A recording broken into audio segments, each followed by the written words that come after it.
ಹರಿಹರ ಶಾಸಕ ಬಿಪಿ ಹರೀಶ್ಗೆ ಬಂಧನ ವಾರೆಂಟ್ ಜಾರಿಯಾಗಿದೆ. ಜನಪ್ರತಿನಿಧಿಗಳ ವಿಶೇಷ ಕೋರ್ಟ್ನಿಂದ ವಾರೆಂಟ್ ಜಾರಿಯಾಗಿದೆ. ಜಾತಿ ನಿಂದನೆ ಪ್ರಕರಣದಲ್ಲಿ ವಿಚಾರಣೆಗೆ ಗೈರಾದ ಹಿನ್ನೆಲೆ ಬಿಪಿ ಹರೀಶ್ ಬಂಧನಕ್ಕೆ ವಿಶೇಷ ಕೋರ್ಟ್ ವಾರೆಂಟ್ ಜಾರಿ ಮಾಡಿದೆ. ಜಡ್ಜ್ ಸಂತೋಷ್ ಗಜಾನನ ಭಟ್ ಅವರು ವಾರೆಂಟ್ ಜಾರಿ ಮಾಡಿದ್ದಾರೆ. ಮೇ 7ಕ್ಕೆ ಹಾಜರುಪಡಿಸಬೇಕು ಅಂತ ಹರಿಹರ ಠಾಣಾಧಿಕಾರಿಗೆ ನಿರ್ದೇಶನ ಕೊಟ್ಟಿದ್ದಾರೆ. ಹೀಗೆ ನ್ಯಾಯಾಧೀಶರು ಆದೇಶಿಸ್ತಾ ಇದ್ದ ಹಾಗೆ ಹರಿಹರ ಪೊಲೀಸರು ಆಕ್ಟಿವ್ ಆಗಿದ್ದಾರೆ. ಬಿಜೆಪಿಯ ಶಾಸಕ ಬಿಪಿ ಹರೀಶ್ಗೆ ಈಗ ಬಂಧನದ ಭೀತಿ ಶುರುವಾಗಿದೆ.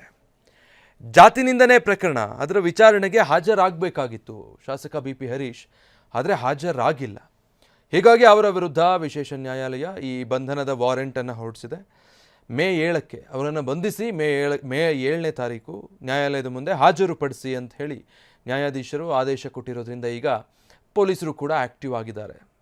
ಸೊ ಬಿಜೆಪಿ ಶಾಸಕ ಬಿಪಿ ಹರೀಶ್ಗೆ ಈಗ ಬಂಧನದ ಭೀತಿ ಶುರುವಾಗಿದೆ. ಕೋರ್ಟ್ನ ನಿರ್ದೇಶನ ಇದ್ದರೂ ಕೂಡ ವಿಚಾರಣೆಗೆ ಹಾಜರಾಗಬೇಕು ಅಂತ ಸೂಚನೆ ಇದ್ದಾಗಲೂ ಗೈರಾಗಿದ್ದ ಕಾರಣ ವಾರೆಂಟ್ ಜಾರಿಗೊಳಿಸಲಾಗಿದೆ.